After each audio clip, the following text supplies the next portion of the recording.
بسم اللہ الرحمن الرحیم۔ السلام علیکم، ہمارے چینل میں خوش آمدید۔ تم اس وقت کہاں جا رہی ہو؟ اپنے شوہر کی بات سن کر میرا موڈ آف ہو گیا۔ میں نے ایک نظر اس کی طرف دیکھا جو ہمیشہ کی طرح موبائل پر ہی مصروف تھا۔ نہ جانے وہ سارا دن موبائل پر کیا کرتا رہتا تھا، یا تو وہ موبائل پر ہی رہتا تھا یا پھر وہ گھر سے باہر ہی رہتا تھا۔ میرا بہت کم ہی اس سے سامنا ہوتا تھا، لیکن مجھے اس چیز سے فرق نہیں پڑتا تھا، کیونکہ میں اس انسان سے محبت نہیں کرتی تھی بلکہ مجبوری کے تحت زندگی گزار رہی تھی۔ اسی وجہ سے میں شکر ادا کرتی تھی کہ مجھے اس کی شکل زیادہ دیکھنی نہیں پڑتی۔ مجھے شروع سے ہی سفید رنگ کے لوگ پسند تھے اور اس کے ساتھ مجھے لمبے قد بھی پسند تھے، لیکن میرے شوہر کا قد بھی چھوٹا تھا اور یہ تھا بھی کالا، جس کی وجہ سے اسے دیکھ کر ہی مجھے غصہ آ جاتا تھا۔ تم اپنے کام سے کام رکھو، میں نے انتہائی بدتمیزی کا مظاہرہ کیا۔ میری بات سن کر اس کے چہرے پر پراسرار مسکراہٹ پھیل گئی۔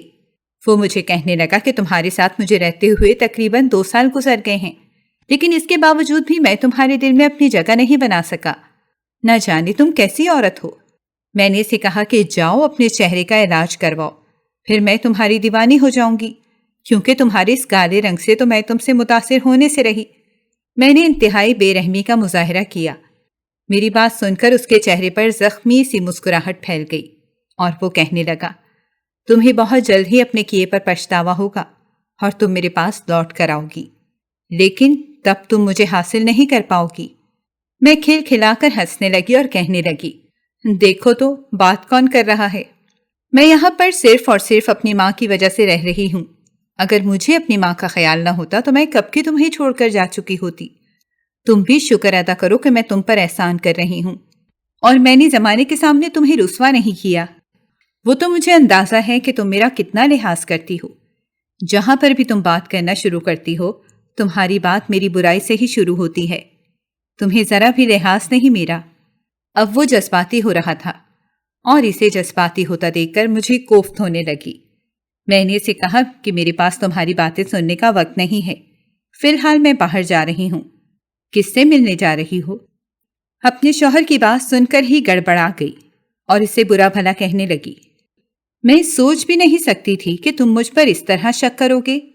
میں تم پر شک نہیں کر رہا، وہ بہت ہی نارمل انداز میں بولا۔ اب مجھے بہت زیادہ کوفت ہونے لگی تھی۔ وہاں پر کھڑا رہنا میرے لیے دشوار ہو گیا تھا۔ تھوڑی ہی دیر بعد میں وہاں سے نکل گئی۔ اب میرا رخ شاپنگ مال کی طرف تھا۔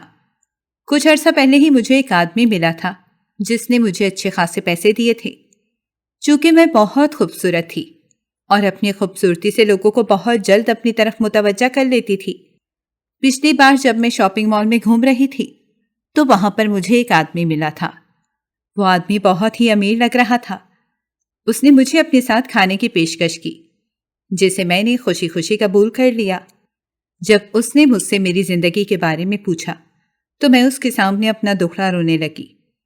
میری بات سن کر وہ مجھے کہنے لگا، یہ تو تمہارے ساتھ بہت برا ہوا ہے، مجھے تمہارے لیے دلی افسوس ہو رہا ہے۔ اس کی بات سن کر میں نے بھی دکھ سے اپنی گردن جھکا دی۔ تم پھر اس کے ساتھ کیوں رہ رہی ہو؟ اس نے مجھ سے سوال کیا۔ اس کی بات سن کر میں نے اسے وہی پرانا گھسا پٹا جواب دیا کہ میں اپنی ماں کی وجہ سے یہاں پر رہ رہی ہوں، جبکہ حقیقت نہیں تھی۔ حقیقت یہ تھی کہ میں صرف اور صرف اپنے شوہر کے پیسے کی وجہ سے اس کے ساتھ رہ رہی تھی۔ میرے شوہر کے پاس اچھی خاصی دولت تھی۔ جب بھی میں اس سے پیسے مانگتی تھی، وہ خوشی خوشی اپنی جیب سے پیسے نکال کر مجھے دے دیتا تھا اور مجھ سے پوچھتا بھی نہیں تھا کہ یہ پیسے میں کہاں پر خرچ کرتی ہوں یا کسے دیتی ہوں۔ اس کی یہی عادت مجھے بہت پسند تھی اور یہی وجہ تھی کہ میں اب تک اس کے ساتھ گزارا کر رہی تھی۔ اور جہاں تک اسے پسند کرنے کا سوال تھا تو میرے دل میں آج تک اس کے لیے محبت پیدا نہیں ہو سکی تھی، یہاں تک کہ میں اسے اپنے قریب بھی نہیں بھٹکنے دیتی تھی، کیونکہ اسے دیکھ کر ہی مجھے گھن آنے لگتی تھی۔ یہ نہیں تھا کہ وہ بہت بدصورت انسان تھا یا اس کی طرف دیکھ کر انسان ڈر جاتا تھا، صرف اور صرف مسئلہ یہ تھا کہ وہ کالے رنگ کا تھا اور کالا رنگ مجھے بالکل بھی پسند نہیں تھا۔ اکثر امی مجھے سمجھایا کرتی تھیں اور کہتی تھیں کہ کوئی بھی انسان مکمل نہیں ہوتا، ہر انسان میں کوئی نہ کوئی خامی ہوتی ہے، جبکہ امی کی بات سن کر میں انتہائی غرور سے کہتی تھی کہ مجھ میں تو کوئی خامی نہیں ہے، میں تو مکمل ہوں۔ اسی وجہ سے مجھے مکمل شخص ہی ملنا چاہیے تھا۔ میری بات سن کر امی کو غصہ آ گیا اور امی کہنے لگی، تمہیں کس نے کہا ہے کہ تم مکمل ہو؟ تمہاری سب سے بڑی خامی یہ ہے کہ تمہارا دل کالا ہے، اور جس انسان کا دل کالا ہو اس کا ظاہر کتنا بھی خوبصورت کیوں نہ ہو فرق نہیں پڑتا۔ امی کی بات سن کر چند لمحوں کے لیے تو مجھے یقین ہی نہیں آیا۔ میں سوچ بھی نہیں سکتی تھی کہ امی مجھے کبھی اس طرح بات کہہ سکتی ہیں۔ انہوں نے میرا ذرا بھی لحاظ نہیں کیا تھا اور میرے منہ پر مجھے اتنا سب کچھ کہہ گئی تھی۔ امی کو جلد ہی اپنی غلطی کا احساس ہو گیا۔ وہ مجھ سے معذرت کرنے لگی، لیکن اب مجھ میں مزید ہمت نہیں تھی کہ میں ان کی کوئی بھی بات سنوں۔ اسی وجہ سے وہاں سے ناراض ہو کر دوبارہ سے اپنے گھر واپس چلی گئی۔ یہاں پر جب میرا اپنے شوہر سے سامنا ہوا تو اس نے دوبارہ سے میں نے برا بھلا کہا۔ اس کا بہت دل دکھاتی تھی۔ وہ میری باتیں سن کر اکثر تو بہت زیادہ دکھی ہو جاتا تھا۔ کبھی کبھار تو اس کی آنکھوں میں آنسو بھی چمکنے لگتے تھے، لیکن مجھے ان سب چیزوں سے فرق نہیں پڑتا تھا۔ تم کتنی ظالم ہو، تمہیں بالکل بھی اندازہ نہیں ہے، وہ اکثر ہی مجھے یہ بات کہا کرتا تھا۔ اس کی بات سن کر شرمندہ ہونے کے بجائے میں خوش ہو جاتی تھی اور خود کو کوئی توپ چیز سمجھنے لگتی تھی۔ میں بھول گئی تھی کہ تکبر کرنے سے تو قرآن پاک میں بھی سختی سے منع کیا گیا ہے۔ تکبر کرنے والے کا انجام بہت برا ہوتا ہے۔ مجھے اس وقت صرف اور صرف یہ یاد تھا کہ یہ انسان میرے قابل نہیں ہے، اور یہ بات بھی میرے ذہن میں ڈالنے والا کوئی اور نہیں بلکہ میری سہیلیاں ہی تھیں، جنہوں نے پہلے بھی میری زندگی برباد کی تھی، اور پھر جب میری شادی ہوئی اس دن انہوں نے سب کچھ خراب کر دیا۔ کیونکہ شادی سے پہلے جب میرا اس کے ساتھ رشتہ طے ہوا تھا تب میں نے خود کو کسی نہ کسی طرح سے راضی کر ہی لیا تھا، لیکن جب اپنی سہیلیوں کی باتیں سنی اور یہ سنا کہ میں تو اپنے شوہر کی نسبت بہت زیادہ پیاری ہوں اور مجھے تو کوئی شہزادہ ملنا چاہیے تھا، یہ تمام باتیں سن کر میرا دماغ خراب ہو گیا، اور پھر میں نے فیصلہ کیا کہ اپنے شوہر کو اس کی اوقات میں رکھوں گی۔ میں یہ بات بھول گئی تھی کہ اس کا ایک درجہ ہے اور اس کی عزت کرنا مجھ پر فرض ہے۔ اس وقت میرے ذہن میں صرف اور صرف اپنی سہیلیوں کی باتیں چل رہی تھیں کہ تم نے اپنے شوہر کو جوتے کی نوک پر رکھنا ہے، اور یوں میں نے اپنی زندگی کی بربادی کی طرف پہلا قدم بڑھا دیا۔ میری ایک دوست سنیا، جو ہمیشہ ہی مجھے ہدایت کرتی رہتی تھی، جب بھی میں کوئی کام کرتی تو وہ کام کرنے سے پہلے اپنی دوست سے پوچھ لیتی تھی۔ وہ ہمیشہ ہی مجھے مشورہ دیتی تھی۔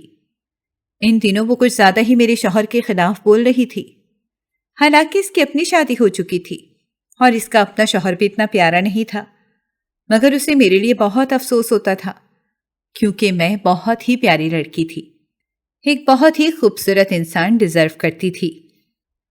ابھی بھی میں شاپنگ مال میں ہی گھوم رہی تھی کہ اچانک ہی مجھے گھر سے کال آ گئی۔ نہ چاہتے ہوئے بھی اماں کے گھر چلی گئی۔ پچھلی بار میں اماں سے ناراض ہو کر آئی تھی، اسی وجہ سے امی شرمندہ نظر آ رہی تھیں۔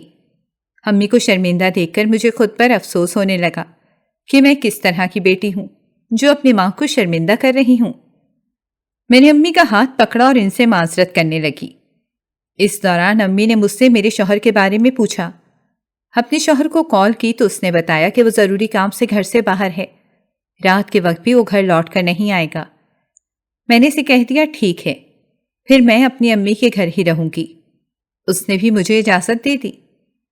تمہارا شوہر تمہیں وقت دیتا ہے؟ امی نے مجھ سے سوال کیا۔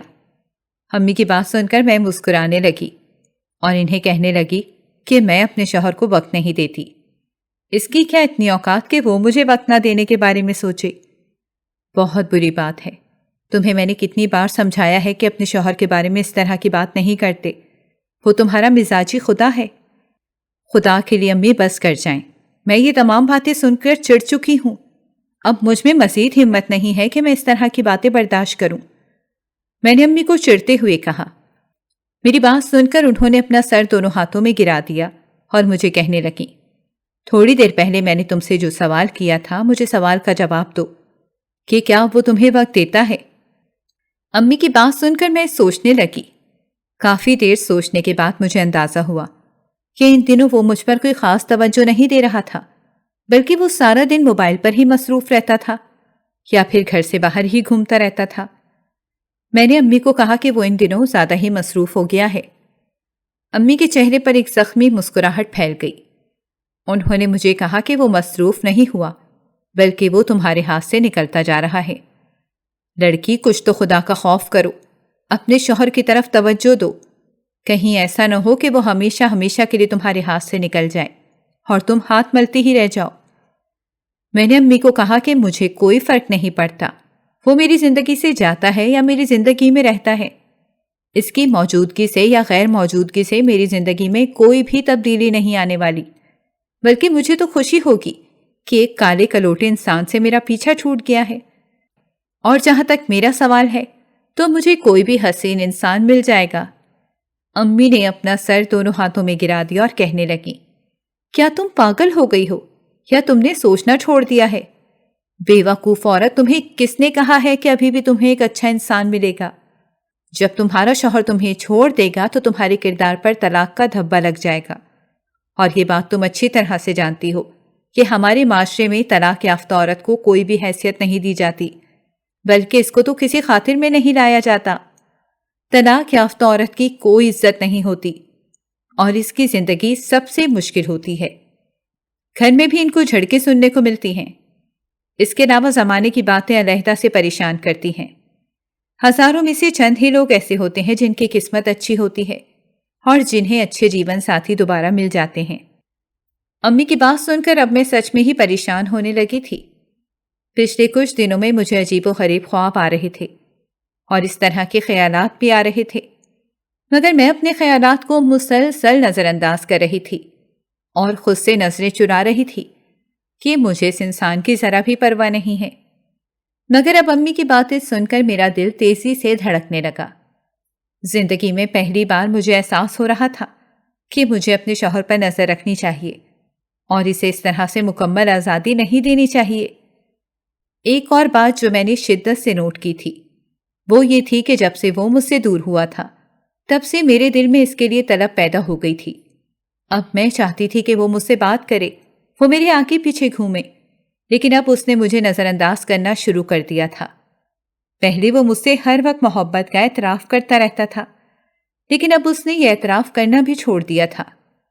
یہ باتیں میں بلا شبہ نظر انداز کر رہی تھی، مگر اندر سے یہ باتیں مجھے بہت تکلیف دے رہی تھیں۔ جب بھی میں تنہائی میں بیٹھتی تھی تو مجھے یہی خیال آتے تھے کہ اگر میں اپنے شوہر سے الگ ہو گئی تو میری زندگی کا کیا مقصد باقی بچے گا۔ کل جب میں نے شیشہ دیکھا تو اپنا چہرہ دیکھ کر چند لمحوں کے لیے رکی گئی۔ اب میں پہلے کی طرح خوبصورت نہیں رہی تھی اور نہ ہی میرے چہرے پر پہلے کی طرح رونق رہی تھی، جس کی وجہ سے میری پریشانی میں مزید اضافہ ہو گیا تھا۔ اب میرے دماغ نے بھی کام کرنا شروع کر دیا تھا۔ میں نے امی کو کہا کہ آپ کو فکر کرنے کی ضرورت نہیں ہے، میں اس کو دوبارہ سے کال کرتی ہوں اور اس سے پوچھتی ہوں کہ وہ کدھر ہے اور کیا کر رہا ہے۔ میری بات سن کر امی نے مجھے کہا کہ ہاں جلدی کرو، اپنے شوہر پر نظر رکھا کرو، کہیں ایسا نہ ہو کہ اسے کوئی اور مل جائے۔ خدا کے لیے امی، کوئی تو اچھی بات منہ سے نکالیں۔ میں بے ساختہ بول اٹھی، جبکہ میری بات سن کر امی مسکرانے لگی اور کہنے لگی، لگتا ہے اب میری بیٹی کو عقل آ گئی ہے۔ میں نے بھی مسکراتے ہوئے ماں کو دیکھا۔ تھوڑی ہی دیر بعد وہ باہر چلی گئیں۔ اسی وقت ہی میری بہن کمرے کے اندر داخل ہوئی اور مجھے کہنے لگی، میں نے سنا ہے کہ تم اپنے شوہر کے کالے رنگ کی وجہ سے بہت پریشان ہو۔ اس کی بات سن کر میں نے تیزی سے ہاں میں سر ہلایا اور اس سے کہا کہ تمہیں تو پتہ ہے کہ مجھے شروع سے ہی سفید رنگ کے لوگ کتنے زیادہ اپنی طرف متوجہ کرتے ہیں، مگر اس انسان نے میری تمام خواہشات پر پانی پھیر دیا ہے۔ میری بات سن کر وہ مجھے کہنے لگی کہ اب تمہیں پریشان ہونے کی ضرورت نہیں ہے، اب میرے پاس اس کا حل مل گیا ہے۔ میں نے بے ساختہ اس کی طرف دیکھا اور اسے کہا کہ مجھے جلدی سے بتاؤ۔ اس نے مجھے کہا کہ چونکہ تم بتاتی ہو کہ تمہارے شوہر کے پاس اچھا خاصا پیسہ ہے اور وہ موبائل پر بھی کوئی کاروبار کرتا ہے، اسی وجہ سے مجھے یقین ہے کہ وہ یہ کام کروا لے گا۔ میں نے اسے کہا کہ پہیلیاں بجھوانا بند کر دو اور مجھے بتاؤ کہ آخر وہ کام کیا ہے۔ اس نے مجھے کہا کہ تم اپنے شوہر کو سفید ہونے والے ٹیکے کیوں نہیں لگوا لیتی۔ میرا دل کیا کہ اپنی بہن کا منہ توڑ دوں۔ میں سوچ رہی تھی کہ پتہ نہیں اس نے ایسا کون سا ٹوٹکا ڈھونڈ لیا ہے جس کے بارے میں نہیں پتا، لیکن اس نے وہی گھسی پٹی بات کہی تھی۔ خیر، اس کے منہ سے مجھے یہ بات بری نہیں لگی تھی۔ میرا دھیان بھی اس طرف چلا گیا اور میں سوچنے لگی کہ ایسا ممکن ہو سکتا ہے۔ اس سے نہ صرف وہ سفید ہو جائے گا بلکہ میرے دل میں اس کے لیے جگہ بھی پیدا ہو جائے گی۔ میں نے اسے کہا چلو اس بارے میں رات کے وقت بات کریں گے، ابھی مجھے اپنے شوہر کو کال کرنے دو۔ میں نے اسے کال کی تو اس کا نمبر بند جا رہا تھا۔ کافی دیر تک اسے کال ملاتی رہی مگر اس کا نمبر آن نہیں ہوا۔ اب مجھے غصہ آنے لگا تھا اور جب مجھے غصہ آتا تھا تب میں دوبارہ سے اس انسان کے خلاف ہو جاتی تھی۔ ابھی بھی بڑی مشکل سے امی نے دوبارہ میرے دل میں اس کے لیے جگہ بنائی تھی، لیکن اپنی حرکتوں سے وہ اس جگہ کو دوبارہ سے ختم کرنے کی کوشش کر رہا تھا۔ رات کے وقت میں اپنی بہنوں کے ساتھ بیٹھی ہوئی تھی کہ اچانک ہی میری بہن کہنے لگی، آپ ہی مجھے پارٹی کے لیے نئے کپڑے لینے ہیں، امی مجھے کپڑے لے کر نہیں دے رہی۔ اس کی بات سن کر امی کہنے لگی، میرے پاس فالتو کے پیسے نہیں آئے ہوئے، ابھی تمہاری فیس بھی دینی ہے۔ بہن کا منہ بنا ہوا تھا، مجھے اس پر ترس آ گیا۔ میرے پاس اچھے خاصے پیسے پڑے ہوئے تھے۔ میں نے اسے کہا کہ اپنی بڑی بہن کے ہوتے ہوئے تمہیں فکر کرنے کی ضرورت نہیں ہے، تم میرے ساتھ چلو، میں تمہیں کپڑے لے کر دیتی ہوں۔ وہ خوش ہو گئی۔ اپنے شوہر کی گاڑی میں اپنے ساتھ لے کر ہی آئی تھی۔ میں نے انہیں گاڑی میں بٹھایا لیکن گاڑی نے اسٹارٹ ہونے سے انکار کر دیا۔ یہ دیکھ کر مجھے پریشانی ہونے لگی کیونکہ مجھے پتا تھا کہ ابھی چند دن پہلے ہی اس نے گاڑی ٹھیک کروائی تھی مگر اب اس کی یہ گاڑی دوبارہ سے خراب ہو گئی تھی۔ مجھے اس کی قسمت پر افسوس ہو رہا تھا۔ وہ بیچارہ نہ جانے کتنی مشکل سے کماتا تھا اور اس کی ساری کمائی ہی اس کے اخراجات میں ہی نکل جاتی تھی۔ میں نے آج تک اسے کبھی بھی اچھے کپڑے پہنے ہوئے نہیں دیکھا تھا۔ وہ بہت ہی عام سا لباس پہنتا تھا اور اسی لباس میں ہی خوش رہتا تھا۔ میں اکثر اسے کہتی تھی کہ تم اپنے لیے اچھے کپڑے کیوں نہیں خریدتے، تو وہ میری بات سن کر مسکرا دیتا اور مجھے کہتا کہ مجھے کپڑے لینے کا شوق نہیں ہے، میری تو صرف ایک ہی خواہش ہے کہ تم خوش رہو اور تمہیں خوش رکھنے کے لیے میں کچھ بھی کر سکتا ہوں۔ اس کی یہ باتیں سن کر مجھے الجھن ہوتی تھی مگر آج اس کی یہ باتیں سن کر میں دل ہی دل میں مسکرا رہی تھی۔ میں سوچ بھی نہیں سکتی تھی کہ کبھی میرے دل میں اس کے لیے اچانک ہی محبت پیدا ہو جائے گی۔ اب میں بس اس سے ملنے کے لیے بے چین تھی کیونکہ اب میں اسے مزید تنگ کرنے کا ارادہ ملتوی کر چکی تھی۔ مگر میں نہیں جانتی تھی کہ ہر کام کا اور ہر چیز کا ایک وقت ہوتا ہے۔ جب وہ وقت ختم ہو جاتا ہے تب انسان کچھ بھی نہیں کر سکتا، انسان بالکل بے بس ہو جاتا ہے۔ کافی دیر کوشش کے باوجود بھی گاڑی سٹارٹ نہ ہوئی۔ میں نے فیصلہ کیا کہ اگلے دن ہی اپنی بہن کو شاپنگ کروا کر خود گھر چلی جاؤں گی، مگر میں نہیں جانتی تھی کہ اس دن کے بعد میں کہیں بھی جانے کے قابل نہیں رہوں گی۔ اپنی بہن کو لے کر میں گھر کے اندر ہی لوٹ آئی۔ ابھی اس کو کمرے میں ہی چھوڑا تھا کہ نمبر پر کال آنے لگی۔ دیکھا تو اپنے شوہر کا نمبر تھا، کال اٹھائی تو اس نے انتہائی بیزاری سے مجھ سے پوچھا، کیوں کال کر رہی تھیں؟ زندگی میں پہلی بار اس نے مجھ سے سوال کیا تھا۔ میں حیران رہ گئی مگر میں نے اپنی حیرانگی اس پر ظاہر نہیں کی۔ میں نے اسے کہا کہ تمہاری فکر ہو رہی تھی، اسی وجہ سے کال کی۔ وہ کھلکھلا کر ہنسنے لگا اور کہنے لگا، خیریت تو ہے؟ کیا تمہیں پیسوں کی ضرورت ہے یا پھر کوئی دوسرا مسئلہ آ گیا ہے؟ اس کی باتیں سن کر میرا دل دکھ رہا تھا، حالانکہ ایسا نہیں ہونا چاہیے تھا۔ پہلے بھی وہ مجھ سے اکثر اس طرح کے سوالات کرتا تھا اور وہ ایسا تبھی کرتا تھا جب وہ بہت زیادہ پریشان ہوتا تھا۔ ابھی بھی وہ مجھے بہت زیادہ پریشان لگ رہا تھا۔ آج میں نے پہلی بار اس پر توجہ دی تھی، اسی وجہ سے مجھے اس کی باتیں بہت بری لگ رہی تھیں اور میرے دل کو بھی تکلیف ہو رہی تھی۔ ابھی مجھے یہ احساس ہو رہا تھا کہ نہ جانے اس کا دل میری باتیں سن کر کتنا زیادہ دکھتا ہوگا۔ میں نے اسے کہا کہ پلیز تم اس طرح کی باتیں کرنا بند کر دو، مجھے سچ میں ہی تمہاری فکر ہو رہی ہے، بس اسی وجہ سے ہی تمہیں کال کر لی تھی، لیکن لگتا ہے کہ تم بزی ہو۔ ہاں میں بزی ہوں اور بہت زیادہ مصروف ہوں، بہتر ہے کہ دوبارہ مجھے کال نہیں کرنا۔ یہ کہہ کر اس نے میری کال کاٹ دی۔ میں حیرت سے فون کی طرف دیکھنے لگی۔ ایک زمانہ تھا جب وہ کال کرنے کے لیے میری منتیں کرتا تھا اور اب میں خود سے اسے کال کر رہی تھی تو وہ مجھے نخرے دکھا رہا تھا۔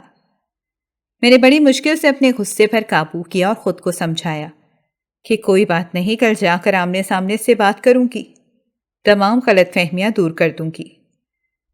مگر میں نہیں جانتی تھی کہ میری قسمت کا تختہ پلٹنے جا رہا ہے۔ قسمت مجھے کافی عرصے سے موقع دے رہی تھی، مگر میں وہ موقع گنوا رہی تھی۔ اب نہ تو میرے پاس کوئی موقع رہا تھا اور نہ ہی میں کچھ کر سکتی تھی۔ رات کے وقت نہ جانے میرے دل میں کیا آیا، میں نے دوبارہ سے اسے کال ملائی، مگر اس کا نمبر کسی اور ہی کال پر مصروف جا رہا تھا۔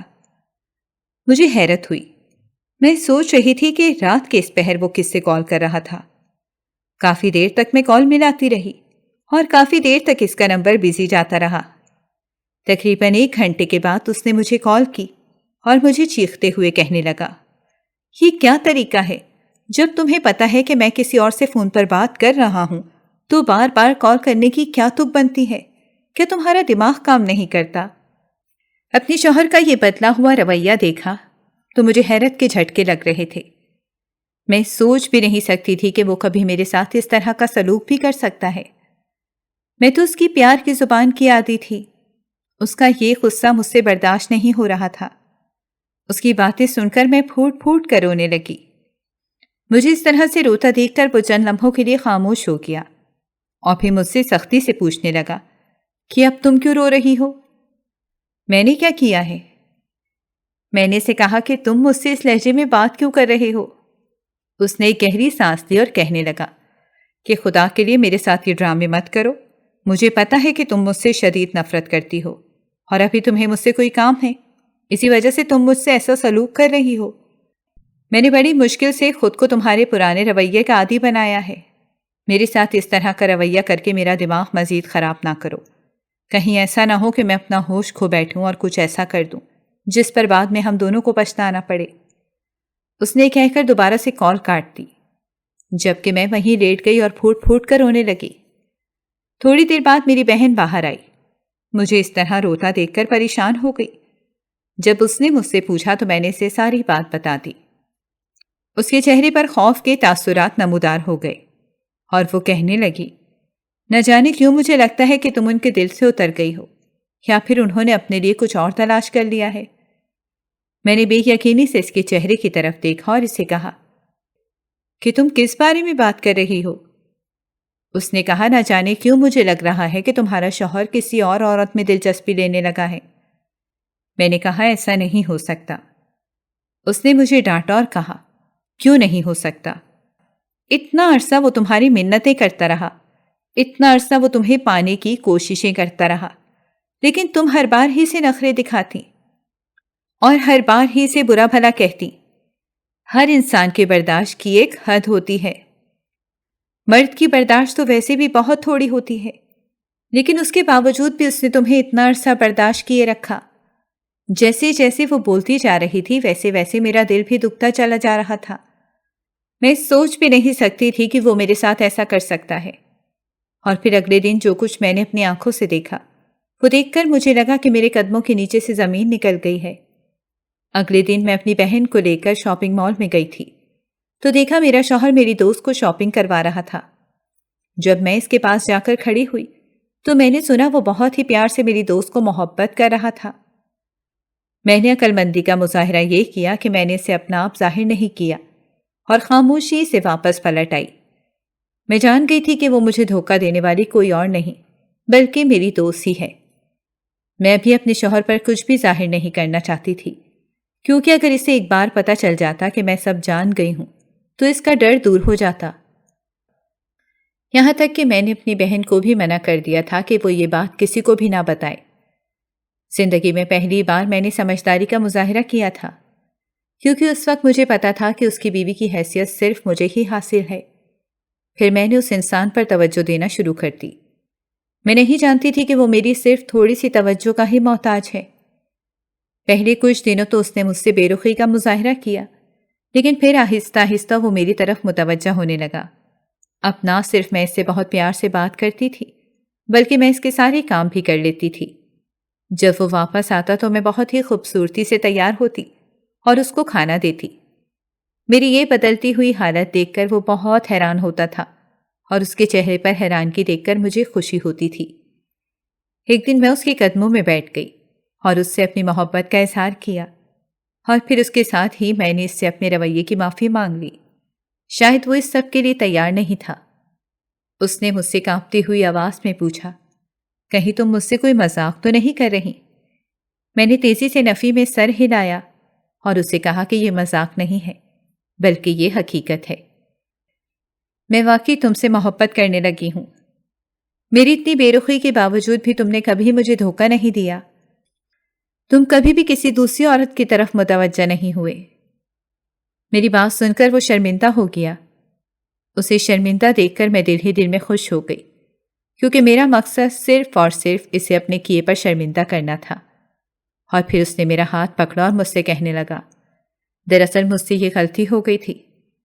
میں نے اسے کہا کہ اگر غلطی ہو بھی گئی ہے تو کوئی بات نہیں، مجھے اس غلطی کے بارے میں کچھ بھی نہ بتاؤ، کیونکہ میں نہیں چاہتی کہ ہم دونوں میں اب کچھ بھی خراب ہو۔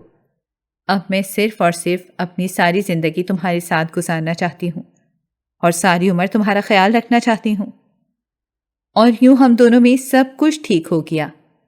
اس کے جانے کے بعد میں نے اس کا موبائل چیک کیا تو میرے چہرے پر مسکراہٹ پھیل گئی۔ اس نے میری دوست کا نمبر بلاک کر دیا تھا اور اسے یہ کہہ دیا تھا کہ میں اپنی بیوی کی طرف پلٹ گیا ہوں۔ میں نے سکون بھری سانس خارج کی۔ مجھے اندازہ ہو گیا تھا کہ شوہر کے بغیر عورت کی کوئی حیثیت نہیں ہے۔